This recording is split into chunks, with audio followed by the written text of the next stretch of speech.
माँ सरस्वती डीजे। आप सुन रहे हैं ब्रह्मदेव राज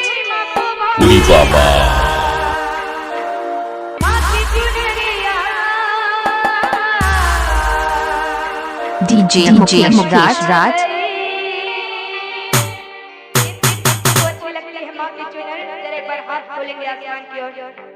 क्या बात है, बहुत अच्छी लगती है, बहुत ऊंचा होना चाहिए हाथ। अमित राज डीजे। हाथ ऊपर और तालियों के साथ एक साथ नाचेंगे कैसे?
डीजे मुकेश राज।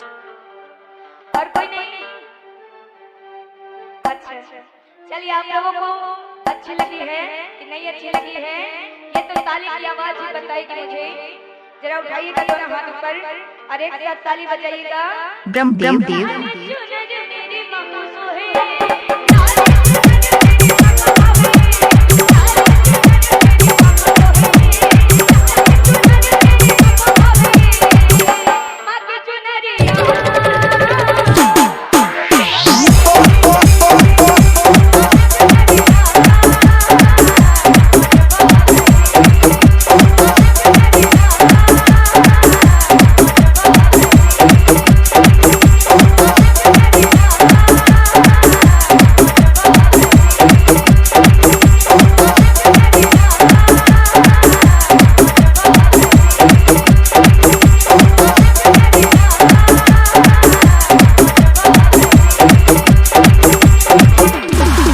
डीजे मुकेश राज।